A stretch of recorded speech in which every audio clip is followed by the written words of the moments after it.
안녕하세요. 저는 한옥분이라고 합니다. 정말 큰일 날 뻔했던 제 이야기 좀 들어주세요. 저는 그날 아침에도 평소처럼 전화를 들었습니다. 그런데 아들 한도윤의 번호는 끝내 연결되지 않았습니다. 단순히 바쁜 거라 넘기려 했지만 일주일 가까이 아무 소식이 없다는 건 이상했습니다.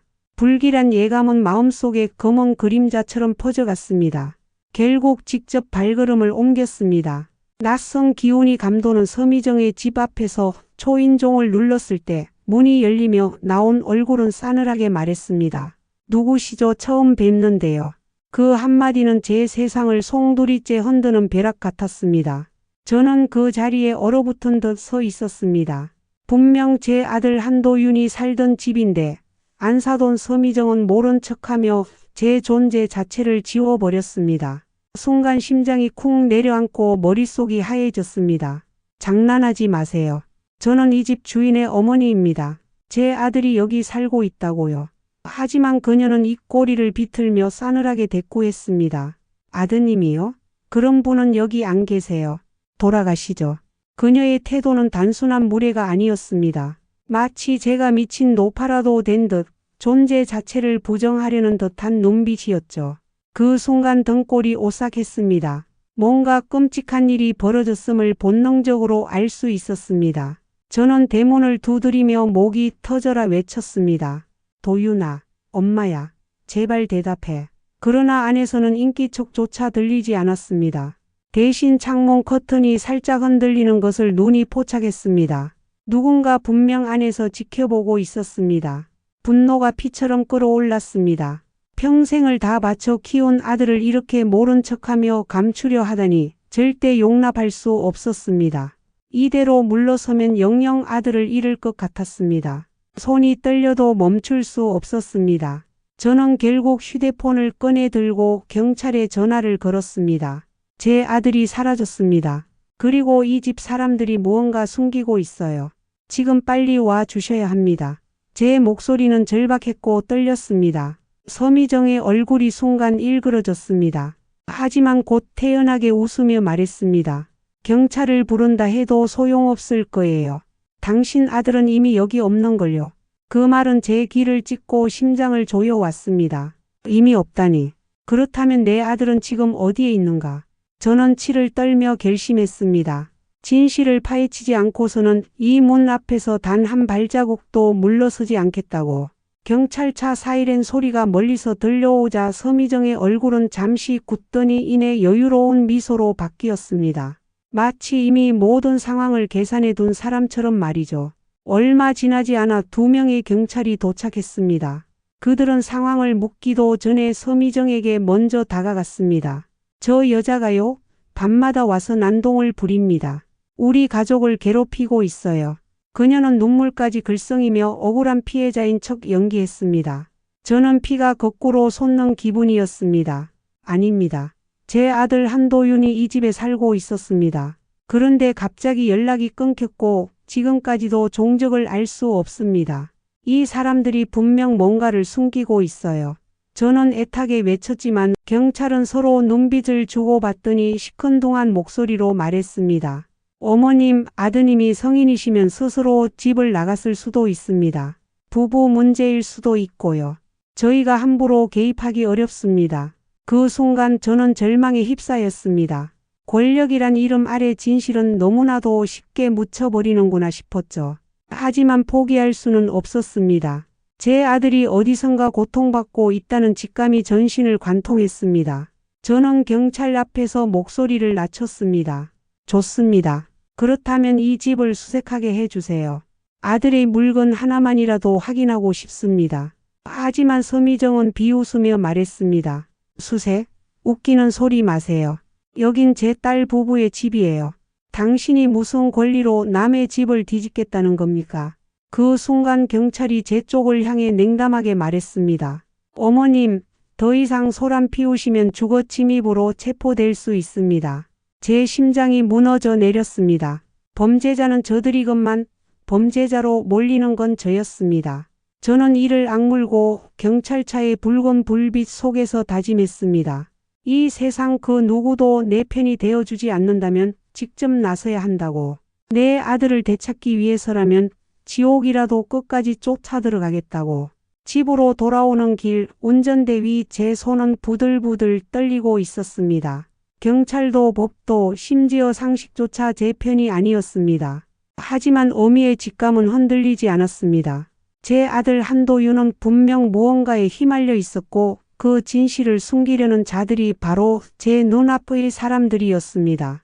그날 밤 저는 잠 한숨 자지 못한 채 아들의 흔적을 뒤지기 시작했습니다. 서랍 깊숙이 넣어둔 통장 사본 수첩 그리고 도윤이가 떠나기 전 마지막으로 쓴 메모까지. 그런데 기묘한 점이 발견되었습니다. 2달 전 아들의 계좌에서 거액이 한 번에 인출된 기록. 금액은 무려 3억 원. 평생 아껴 모아온 돈을 한순간에 쓸 아들이 아니었습니다. 돈이다 모든 열쇠는 돈에 있다. 저는 다음날 새벽 은행으로 향했습니다. 시장에 나가던 낡은 앞치마 차림 그대로였지만 절박함이 저를 잡아 끌었습니다. 창구에 앉은 직원은 원칙을 들먹이며 거래 내역을 보여줄 수 없다고 했습니다. 하지만 저는 가족관계 증명서와 함께 떨리는 목소리로 외쳤습니다. 내 아들이 사라졌어요. 경찰은 믿을 수가 없어요. 제발 단서라도 확인해야 합니다. 이건 한 어미의 마지막 호소예요. 직원은 난처해하다가 상급자를 불렀습니다. 지점장은 잠시 제 얼굴을 바라보다가 낮게 속삭였습니다. 어머님, 규정상 세부 내역은 드릴 수 없지만 최근에 큰 금액이 현숙 무역이라는 이름으로 송금된 건 맞습니다. 그 순간 제 머릿속이 얼어붙었습니다. 현숙, 낯설지만 어딘가 익숙한 이름. 바로 서미정의 본명이 오현숙이라는 사실이 번개처럼 스쳤습니다. 모든 퍼즐 조각이 하나로 맞춰지는 듯한 섬뜩한 기분. 아들의 돈은 며느리 집안으로 흘러들어간 것이었습니다. 은행에서 나오는 순간 제 발걸음은 휘청거렸습니다.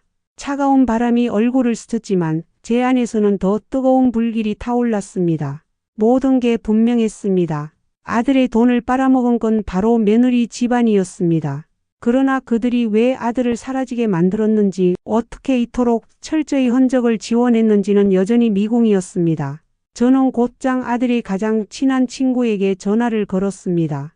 도윤이가 속마음을 털어놓을 수 있는 유일한 사람이었으니까요. 다급하게 자초지종을 설명하자 친구의 목소리가 떨렸습니다. 어머님, 사실 저도 이상하다고 생각했어요. 얼마 전 마지막으로 만났을 때 도윤이가 많이 지쳐 보였거든요. 그때 장인어른 사업에 문제가 생겨서 자신이 책임을 져야 한다는 말을 했습니다. 표정이 정말 무서웠어요. 심장이 철렁 내려앉았습니다. 그토록 순수한 제 아들이 왜 처가의 문제를 떠안고 고통을 짊어졌단 말입니까? 친구는 한참 망설이다 덧붙였습니다. 그리고 혹시 아드님 차 위치를 추적해 보셨어요? 요즘은 블루링크 같은 기능으로 위치가 바로 뜨니까.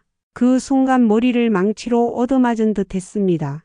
제 수첩에는 도윤이가 직접 적어준 차량 앱 계정과 비밀번호가 남아 있었습니다. 혹시라도 엄마가 필요할 때 쓰라며 웃던 아들의 목소리가 생생히 떠올랐습니다. 저는 곧바로 집으로 달려가 노트북을 켜고 앱에 로그인했습니다. 그리고 화면에 떠오른 붉은 점 하나. 아들의 차는 서울이 아닌 서해안의 한 작은 항구에 멈춰 서 있었습니다. 2달 동안 단 한 번도 움직인 흔적이 없는 죽은 듯 고여있는 좌표.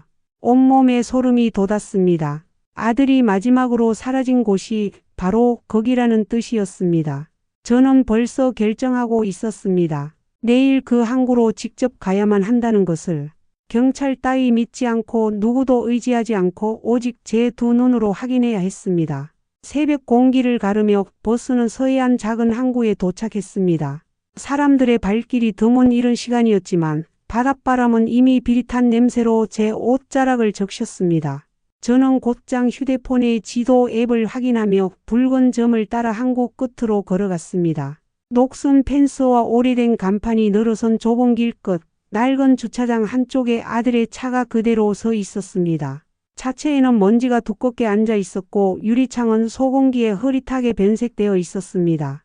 문을 열어보니 안은 마치 시간이 멈춘 듯 그대로였습니다. 조수석엔 도윤이가 즐겨 마시던 커피 캔이 굴러다녔고 뒷좌석에는 반쯤 접힌 재킷이 남아 있었습니다. 하지만 가장 눈에 들어온 건 운전석 바닥에 떨어져 있던 작은 메모지 한 장이었습니다. 거칠게 찢긴 종이 위에 단 한 줄. 엄마 미안해. 심장이 조여 오듯 쿵 내려앉았습니다. 아들이 직접 쓴 글씨임을 한눈에 알 수 있었습니다.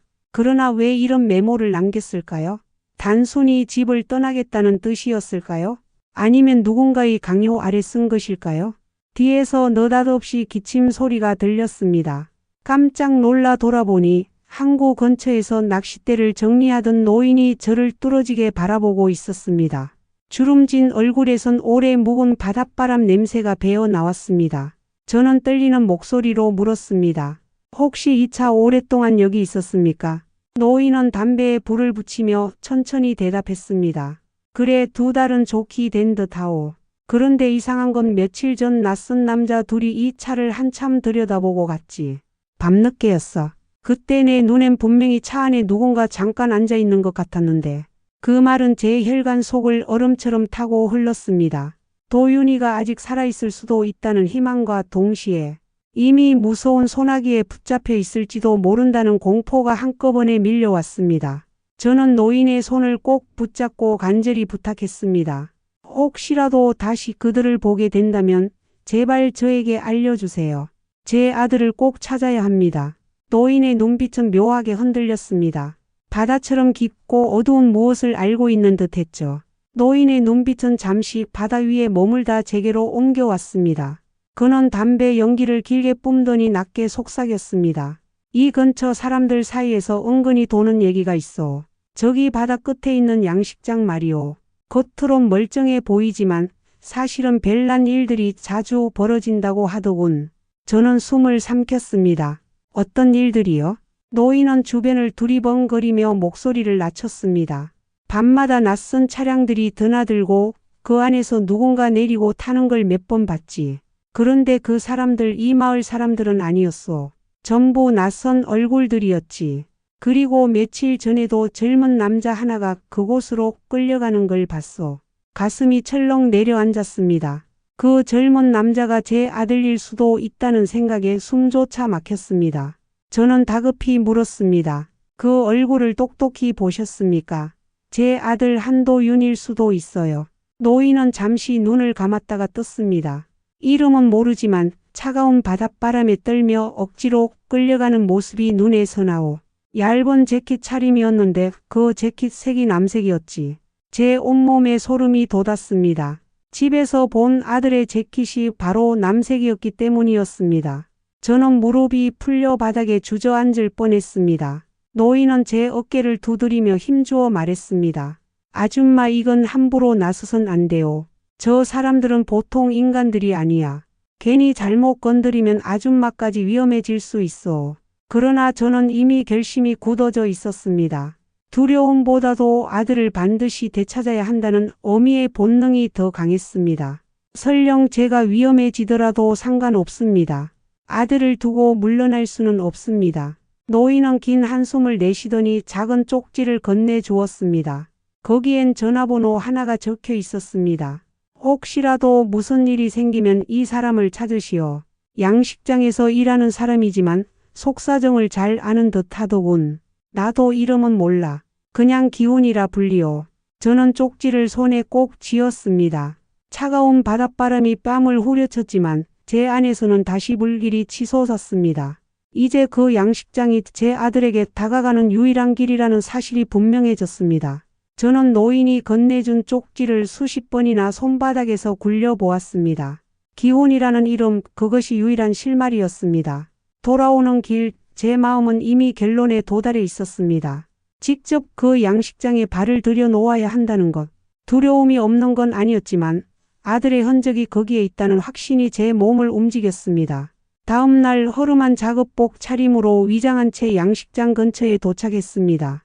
바닷바람에 실려오는 비린내와 기름 냄새가 코끝을 찔렀습니다. 멀리서 바라본 양식장은 평범해 보였지만 울타리 너머로 느껴지는 기운은 차갑고 무거웠습니다. 철문 앞을 지키던 남자 둘은 거칠게 담배를 피우며 주변을 살피고 있었습니다. 저는 일부러 낡은 자전거를 끌며 지나가는 행인을 가장했습니다. 그들의 눈길이 스쳐가는 순간 등골이 오싹해졌습니다. 그러나 아무 일 없다는 듯 고개를 숙이고 바퀴를 굴렸습니다. 심장이 입술까지 차올랐지만 발걸음은 멈추지 않았습니다. 양식장 뒤편으로 돌아가니 허술하게 닫힌 작은 문이 눈에 띄었습니다. 녹슨 자물쇠가 걸려 있었지만 오랫동안 방치된 듯 헐거워 보였습니다. 손에 힘을 주어 살짝 밀자 문은 삐걱 소리를 내며 열렸습니다. 안쪽은 물고기 비늘 냄새와 기름때로 가득했습니다. 그때 어둠 속에서 인기척이 다가왔습니다. 순간 심장이 멎는 듯했지만 다가온 것은 다행히 경계심 없는 젊은 남자였습니다.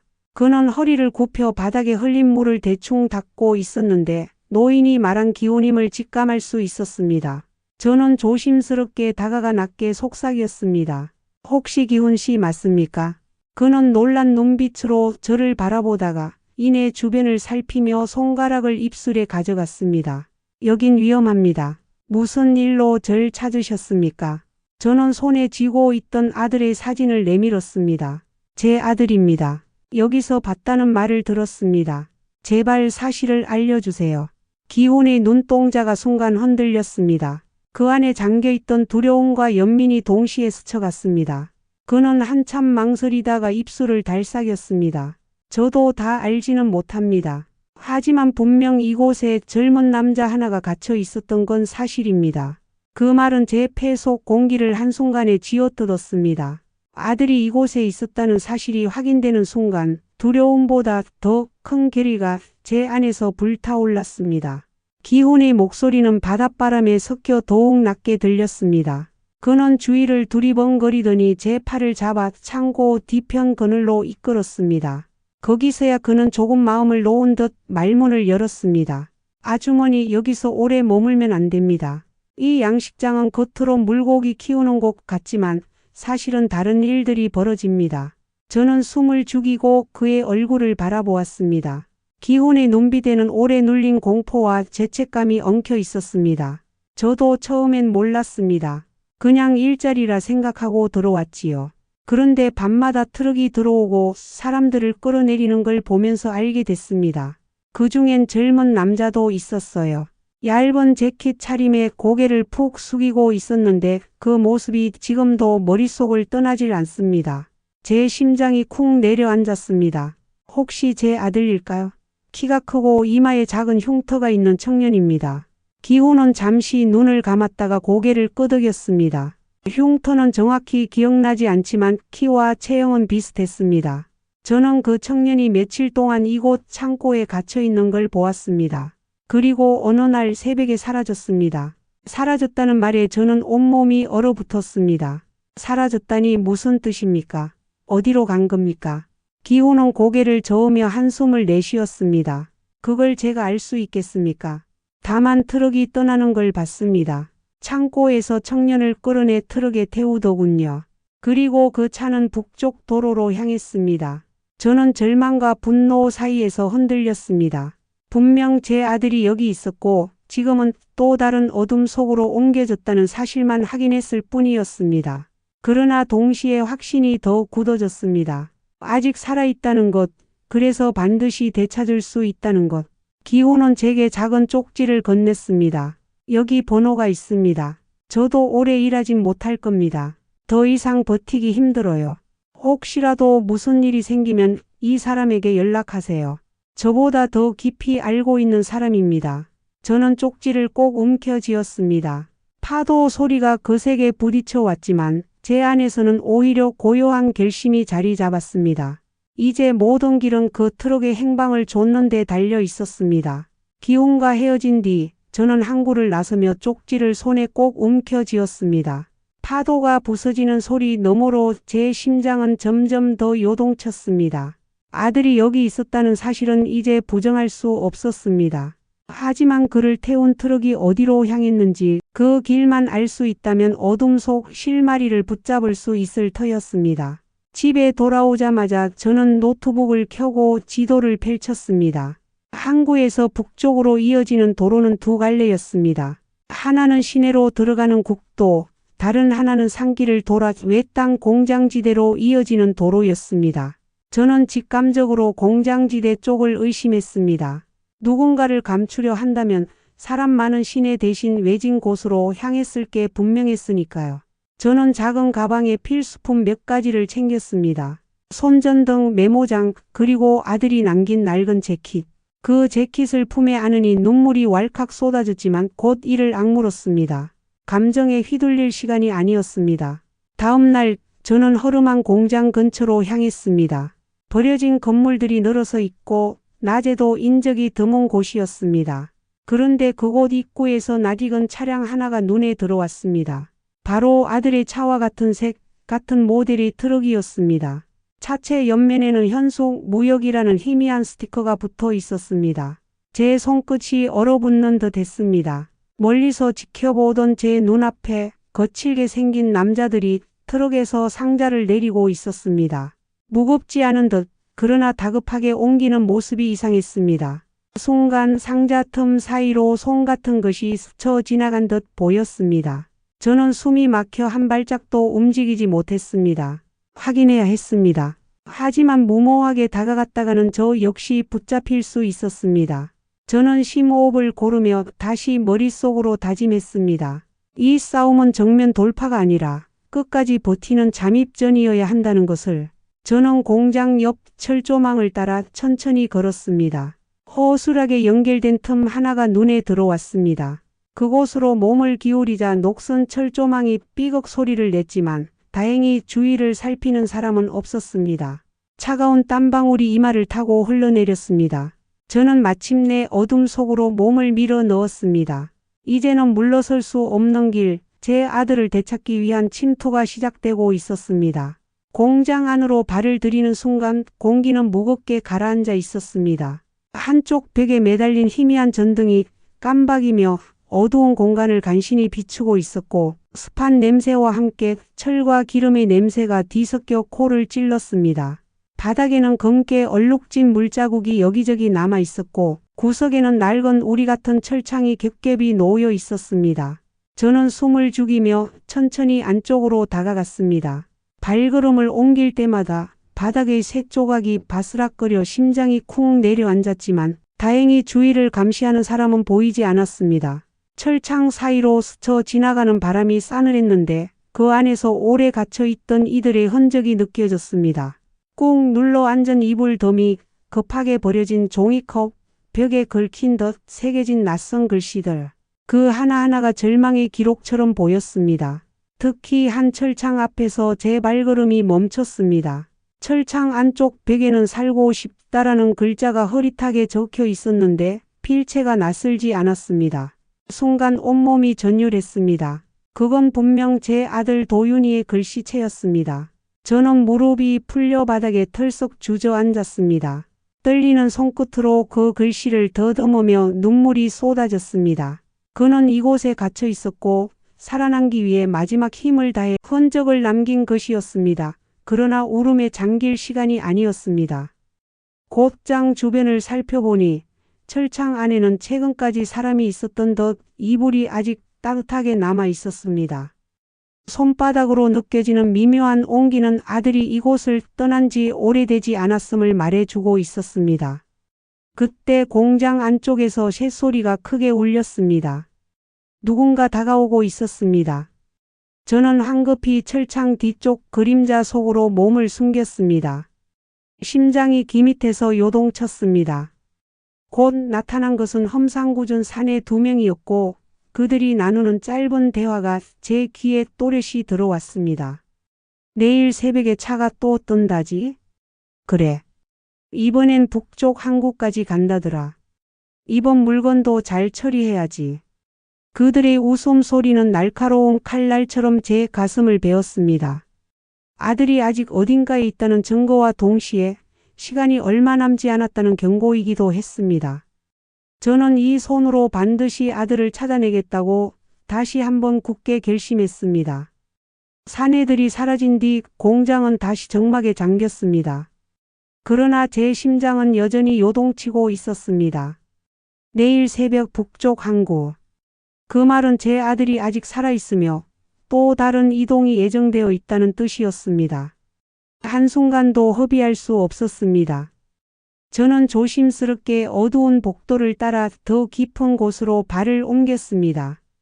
벽에는 녹슨 철판이 여기저기 붙어 있었고 좁은 통로 끝에는 불빛이 새어나오는 작은 문이 하나 있었습니다. 다가갈수록 그 안에서 들려오는 미약한 소리가 제 귀를 울렸습니다. 분명 누군가의 거친 숨소리였습니다. 저는 손끝으로 문을 더듬었습니다. 낡은 나무문이었지만 틈새가 벌어져 있어 안쪽이 희미하게 보였습니다. 심장이 미친 듯 뛰었고 숨조차 제대로 고르지 못했습니다. 떨리는 눈동자를 틈에 가까이 가져갔습니다. 그 순간 흐릿한 불빛 아래 앉아있는 한 사람의 뒷모습이 제 눈에 들어왔습니다. 어깨는 잔뜩 움츠러들어 있었고 얇은 남색 재킷이 그의 체형을 감싸고 있었습니다. 세상에서 가장 낯익은 그러나 너무도 그리운 모습이었습니다. 바로 제 아들 도윤이었습니다. 목구멍 깊은 곳에서 울음이 치밀어 올랐습니다. 당장 문을 열고 달려가 안아주고 싶었지만 발걸음은 제자리에 못 박힌 듯 움직이지 않았습니다. 만약 지금 문을 열면 아들을 지키기는커녕 저까지 붙잡힐 수 있었습니다. 이성은 외쳤습니다. 참아야 한다. 반드시 방법을 찾아야 한다. 하지만 모성은 고통스럽게 속삭였습니다. 지금이라도 안아야 한다. 저는 입술을 깨물며 문틈 너머 아들의 모습을 눈에 새겼습니다. 그는 고개를 떨군 채 잔뜩 지쳐 있었지만 살아 있었습니다. 살아있다는 사실 하나만으로 제 눈에 눈물이 흘러내렸습니다. 그 순간 발소리가 복도 끝에서 다가왔습니다. 저는 급히 몸을 돌려 그림자 속에 숨어들었습니다. 두 남자가 문을 열고 들어가자 아들이 힘겹게 고개를 들었습니다. 하지만 아무 말도 할 수 없었습니다. 제 아들이 고통 속에 있는 걸 지켜보면서도 단 한마디조차 건네지 못한 채 저는 어둠 속에서 손을 움켜쥐었습니다. 복도 끝 어둠 속에 몸을 숨긴 채 저는 온몸을 떨며 두 사내의 움직임을 지켜봤습니다. 그들이 방에 들어가자 쇳소리가 울렸고 묶인 사슬이 끌리는 소리가 이어졌습니다.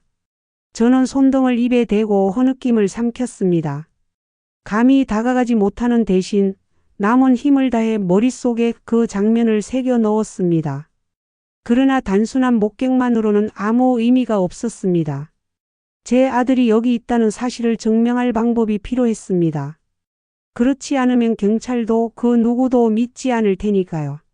저는 손가방에서 작은 휴대용 카메라를 꺼냈습니다. 평생 사진관에서 일하며 아들이 사준 물건이었는데 이제야 제 역할을 하게 되었습니다. 저는 숨을 고르고 카메라를 문틈에 바짝 붙였습니다. 떨리는 손으로 셔터를 누르자 희미한 불빛에 비친 아들의 모습과 사내들의 그림자가 화면에 잡혔습니다. 순간 카메라에서 작은 찰칵 소리가 났습니다. 심장이 쪼그라드는 듯 했지만 다행히 그들은 아무런 눈치도 채지 못했습니다. 사진 몇 장을 찍은 뒤 저는 곧장 작은 녹음기를 꺼내 두 사내의 대화를 녹음했습니다. 내일 새벽엔 반드시 옮겨야 한다. 이번 물건은 값이 크다더라. 조심해라. 이 청년 눈빛이 심상치 않더군. 마지막까지 버틸지도 몰라. 그들의 말은 제 귓속에 깊이 박혔습니다. 분명 아들을 단순히 가둔 것이 아니라 거래의 대상으로 삼고 있다는 충격적인 사실. 저는 치가 떨렸습니다. 녹음을 마치자 손바닥은 식은 땀으로 황건히 젖어 있었습니다. 하지만 이 증거만 있다면 이제는 누구라도 믿지 않을 수 없을 것입니다. 저는 서둘러 장비를 가방에 넣고 복도를 빠져나왔습니다. 발걸음마다 철문이 삐걱거려 심장이 내려앉았지만 간신히 공장 바깥까지 빠져나올 수 있었습니다. 바람이 얼굴을 스쳤을 때 저는 비로소 살아 돌아왔다는 안도감과 함께 다시 한번 결심했습니다. 이제 단순한 어머니가 아니었습니다. 저는 제 아들을 되찾기 위해 싸우는 증거의 증인이 되었고 이 싸움은 끝까지 이어질 것입니다. 집으로 돌아온 저는 밤새도록 눈을 감지 못했습니다. 가방 속에는 아들의 사진과 녹음 파일이 있었고 그것들이 제 심장을 쿵쿵 두드리며 잠시도 가만히 두지 않았습니다. 그러나 단순한 증거만으로는 부족했습니다. 아들 스스로가 그 굴레에서 벗어날 수 있도록 마음을 깨워야 했습니다. 다음 날 저는 조심스레 기훈에게 연락을 취했습니다. 약속 장소는 인적 드문 선착장 뒤편의 창고였습니다. 기훈은 긴장한 얼굴로 나타나더니 제 손에 쥐어진 자료를 확인했습니다. 사진을 보는 순간 그는 깊은 한숨을 내쉬었습니다. 이 정도라면 이제 아드님을 설득할 방법을 찾을 수 있을 겁니다. 문제는 그 청년이 이미 오랫동안 가스라이팅을 당하고 있다는 겁니다. 저는 눈을 크게 떴습니다. 가스라이팅이라니요? 제 아들이 스스로 그곳에 머물러 있다고 생각한다는 건가요? 기훈은 고개를 끄덕였습니다. 맞습니다. 가족을 위해 희생해야 한다는 식으로 세뇌를 당해왔습니다. 오랫동안 듣다 보면 자기 의지인 듯 착각하게 되지요. 그래서 아드님이 문을 열어도 나오지 않을 수 있습니다. 그 말을 듣는 순간 가슴이 찢어지는 듯 했습니다. 제 아들이 스스로를 가둔 감옥에 갇혀 있다는 사실이 더 아프게 다가왔습니다. 하지만 좌절할 수는 없었습니다. 제가 가진 증거는 단순히 외부에 알리는 용도뿐 아니라 아들의 눈을 뜨게 할 무기가 될 수 있었습니다. 저는 기훈에게 부탁했습니다. 내 아들을 다시 볼 수 있는 기회를 마련해 주세요. 문틈 너머에서라도 그 아이에게 이 사진과 녹음을 보여주고 싶습니다. 그것만이 아이를 깨울 수 있습니다. 기훈은 잠시 망설이다가 고개를 끄덕였습니다. 위험하긴 하지만 제가 도와드리겠습니다. 오늘 밤 경비가 바뀌는 시간이 있습니다. 그때 잠시 텀을 드리죠. 그날 밤 저는 다시 어둠을 뚫고 공장 안으로 들어갔습니다. 문틈 사이로 사진을 내밀자 도윤의 눈이 크게 흔들렸습니다. 이어서 녹음 파일을 틀자 사내들이 나누던 대화가 고스란히 흘러나왔습니다. 그의 손이 떨렸고 눈가에 눈물이 맺혔습니다. 그 순간 저는 알 수 있었습니다. 아들의 마음속 깊이 억눌려 있던 진실이 이제 서서히 빗장을 열고 있다는 것을. 아들의 눈빛이 흔들리는 것을 확인한 순간 제 안에서 뜨겁게 솟아오르는 확신이 있었습니다. 그는 여전히 살아있고 마음속 어둠 속에서 서서히 깨어나고 있었습니다. 하지만 시간은 많지 않았습니다. 사내들의 대화대로라면 내일 새벽 또 다른 트럭이 움직일 것이 분명했습니다. 그 전에 반드시 아들을 구해내야 했습니다. 저는 공장 밖으로 나와 곧장 기훈과 마주 앉았습니다. 바닷바람이 불어오는 선착장에서 우리는 작은 종이에 도면 같은 그림을 그리며 계획을 짰습니다. 기훈은 이곳에서 일하며 익힌 경비 교대 시간을 알려주었습니다. 새벽 2시 짧은 공백이 생기고 그때가 유일한 기회라는 것이었습니다. 그 사이에 아들을 데리고 나와야 합니다. 하지만 경비가 눈치채면 둘 다 끝장입니다. 기훈의 목소리는 무거웠습니다. 저는 떨리는 손으로 아들의 사진을 쥐며 단호하게 말했습니다. 끝장이라도 좋습니다. 내 아들을 두고 물러날 수는 없습니다. 우리는 필요한 준비물을 나열했습니다. 낡은 공구 상자에서 찾은 작은 볼트 커터, 소음이 적은 손전등, 그리고 도망칠 길을 확보하기 위한 밧줄. 평생 평범하게 살아온 제가 이런 물건을 쥐게 될 줄은 상상조차 못했습니다. 하지만 지금은 어머니가 아닌 전사가 되어야 했습니다. 그날 밤 저는 집에 돌아와 밧줄을 여러 번 묶고 풀며 연습했습니다. 혹시라도 아들을 등에 업고 담을 넘어야 할 수도 있으니까요.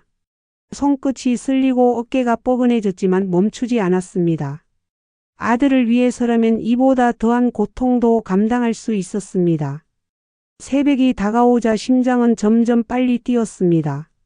바닷가에 들이온 달빛은 희미했고 파도 소리만이 우리를 감쌌습니다. 기훈은 어둠 속에서 고개를 끄덕였습니다. 이제 시간이 얼마 남지 않았습니다. 들어가서 아들을 깨우는 건 아주머니 몫입니다.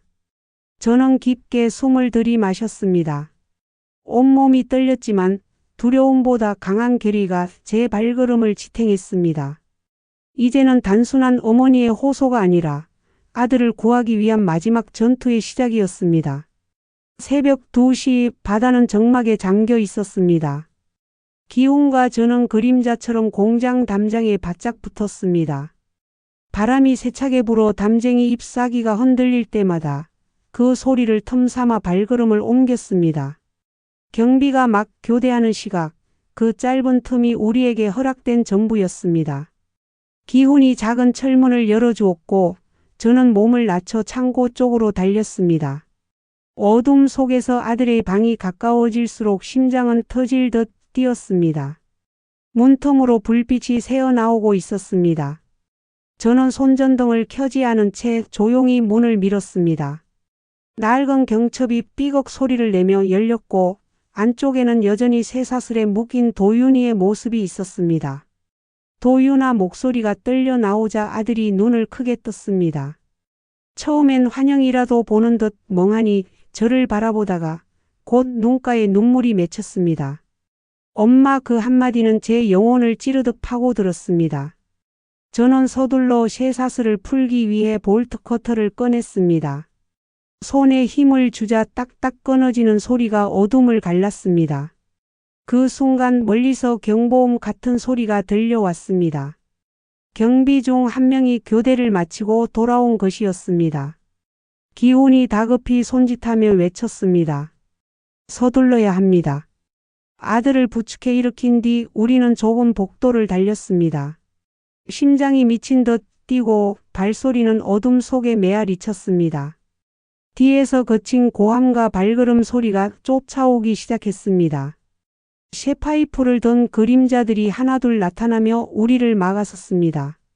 기훈이 몸을 던져 그들을 막아섰고 저는 아들을 붙잡고 갯길로 뛰었습니다. 숨이 턱 막히고 다리가 후들거렸지만 멈출 수 없었습니다. 마침내 바깥 담장이 보였고 준비해 온 밧줄을 던져 걸었습니다. 도윤아 먼저 올라가. 떨리는 손으로 아들을 끌어올렸습니다. 그는 힘겹게 담장을 넘었고 저는 그 뒤를 따르려 했습니다. 그러나 그 순간 한 사내가 제 발목을 거칠게 붙잡았습니다. 차가운 소나기가 살을 파고들며 절벽 끝으로 끌어당기는 듯 했습니다. 저는 이를 악물고 발길질을 했습니다. 순간 몸이 휘청였지만 간신히 담장 너머로 몸을 내던질 수 있었습니다. 바닷바람이 얼굴을 스치며 저는 땅에 굴러 떨어졌습니다. 아들의 손이 제 팔을 부여잡았고 그 따뜻한 온기가 다시 저를 일으켜 세웠습니다. 우리는 아직 끝나지 않은 추격을 뒤로한 채 어둠을 가르며 달려야 했습니다. 담장을 넘은 우리는 어둠 속으로 몸을 숨겼습니다. 뒤에서 쏟아져 나오는 고함과 손전등 불빛이 우리를 쫓았지만 바닷바람과 파도 소리가 그 소란을 삼켜버렸습니다. 아들의 숨은 거칠었고 저는 그를 끌어안듯 부축하며 발걸음을 재촉했습니다. 마침내 항구 근처의 작은 창고에 몸을 숨길 수 있었습니다. 기훈이 뒤늦게 달려와 문을 걸어 잠갔습니다. 그의 얼굴은 상처투성이었지만 눈빛만큼은 단호했습니다. 이제 증거를 경찰에 넘겨야 합니다. 그렇지 않으면 우리만 도망자 신세가 될 겁니다. 저는 가방에서 사진과 녹음기를 꺼내 떨리는 손으로 쥐었습니다. 이것만 있다면 경찰도 외면하지 못하겠지요. 더는 그들에게 속을 수 없습니다. 그날 아침 우리는 시내로 내려와 가까운 경찰서에 들어갔습니다. 처음에는 담당 경찰이 귀찮은 듯 우리를 대했지만 사진과 녹음을 보여주자 그의 표정이 급격히 굳어졌습니다. 그는 곧 상급자에게 전화를 걸었고 잠시 뒤 수사팀이 출동했습니다. 이건 단순 실종 사건이 아닙니다. 조직적인 범죄입니다. 지점장 정기훈이 목소리를 낮게 말했습니다. 그의 눈빛은 더 이상 무시할 수 없는 확신으로 차 있었습니다. 도윤은 제 옆에서 여전히 떨고 있었지만 제 손을 꼭 잡았습니다. 그 손의 온기가 저를 버티게 했습니다. 저는 경찰에게 다시 한번 단호히 말했습니다. 제 아들이 이 끔찍한 곳에서 살아 돌아왔습니다. 이제는 당신들이 그 어둠을 끝내야 할 차례입니다. 잠시 뒤 경찰 특수팀이 항구로 향했습니다. 수십 명의 무장한 인원들이 차량에서 쏟아져 나왔고 어제까지 공포와 침묵으로 가득했던 그 양식장과 공장은 순식간에 포위되었습니다.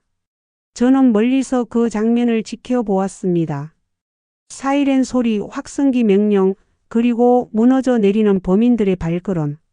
그것은 단순한 체포가 아니었습니다. 오랫동안 제 가슴을 짓눌렀던 어둠이 조금씩 걷히는 순간이었습니다. 아들은 제 어깨에 얼굴을 묻으며 조용히 울었습니다. 저는 그의 머리칼을 쓰다듬으며 속삭였습니다. 이제 끝났단다. 우리 함께 다시 시작할 거야.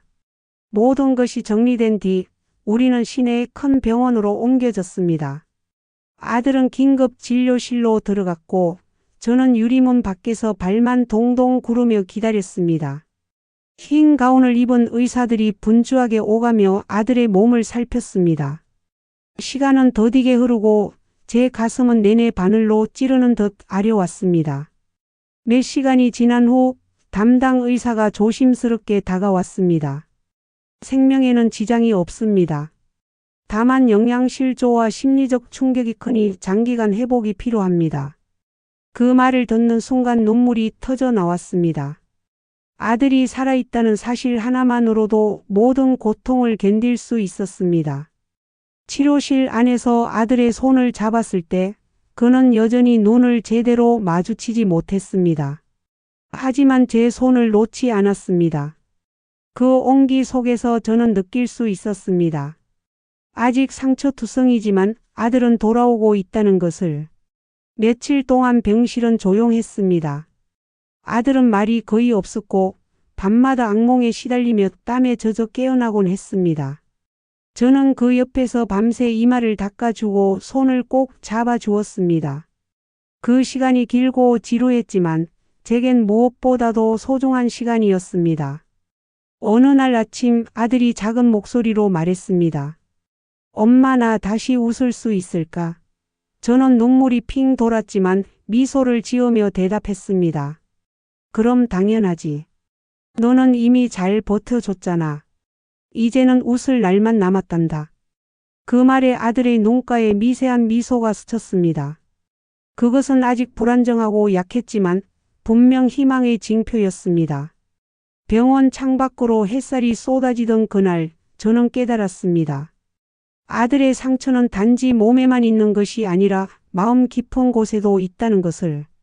그러나 그 상처를 어루만져 줄 사람이 있다는 사실이야말로 치유의 첫걸음이었습니다. 몇 달이 흐른 뒤 우리는 마침내 법정에 서게 되었습니다. 양식장과 공장을 운영하며 아들을 가두고 돈을 착취하던 이들은 모두 포승줄에 묶여 피고석에 앉아 있었습니다. 서늘한 형광등 불빛 아래 그들의 고개는 고집스럽게 숙여져 있었지만 그 얄팍한 위선은 더 이상 통하지 않았습니다. 검사가 제출한 증거물에는 제가 목숨을 걸고 촬영했던 사진과 녹음 파일이 포함되어 있었습니다. 스피커에서 울려 퍼지는 사내들의 대화는 법정을 긴장 속에 몰아넣었고 방청석에 앉은 사람들의 숨소리조차 무겁게 가라앉았습니다. 판사는 차가운 목소리로 선고를 내렸습니다. 피고인들에게 징역 20년을 선고한다. 그 말이 울려 퍼지는 순간 저는 깊은 숨을 내쉴 수 있었습니다. 아들은 제 옆에서 작은 손수건을 움켜쥔 채 눈을 감았습니다. 긴 싸움이 끝났다는 사실이 믿기지 않는 듯 했습니다. 저는 그의 어깨를 다정히 감싸 안았습니다. 도윤아, 이제 끝났단다. 더는 누구에게도 휘둘리지 않아도 돼.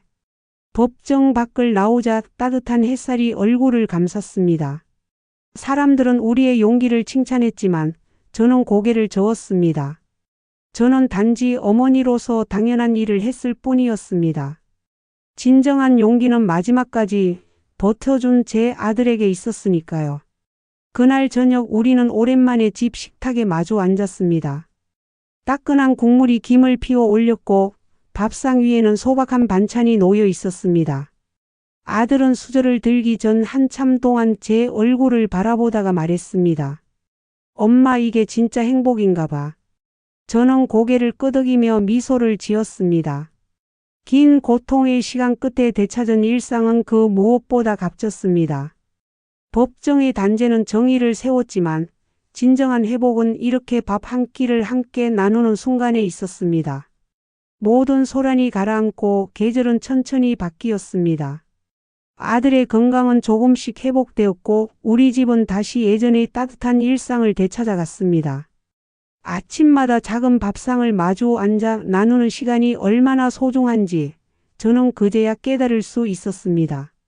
거창한 성공이나 돈이 아니라 함께 숨 쉬며 웃을 수 있는 시간이야말로 진정한 행복이었습니다.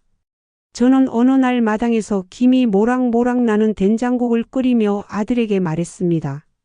도윤아, 삶이란 때때로 우리를 깊은 구덩이에 밀어넣기도 하지만 다시 기어 올라왔을 때는 세상이 전혀 다르게 보인단다.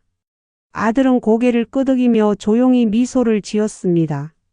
그 미소 속에는 예전의 순수함과 새롭게 얻은 강인함이 함께 담겨 있었습니다. 저는 이제 두려움보다 감사가 더 크게 남았습니다. 잃을 뻔한 아들을 되찾은 기적, 그리고 그 과정을 통해 깨달은 인생의 지혜. 노년의 삶이란 끝없는 상실이 아니라 다시 채우고 나누는 시간임을 알게 되었습니다. 저녁 햇살이 거실 창을 붉게 물들이던 날, 저는 마음속으로 다짐했습니다. 남은 세월을 원망이나 후회로 보내지 않으리라. 대신 아들과 함께하는 매 순간을 온전히 누리며 행복을 직접 빚어가리라. 삶은 누구에게나 시련을 주지만 그것을 견디고 나면 비로소 진짜 행복이 무엇인지 알게 됩니다. 저는 오늘도 따뜻한 밥 한 끼를 앞에 두고 조용히 미소 짓습니다. 그것만으로도 제 노년은 충분히 빛나고 있었습니다. 영상이 재미있으셨다면 좋아요, 구독 부탁드립니다.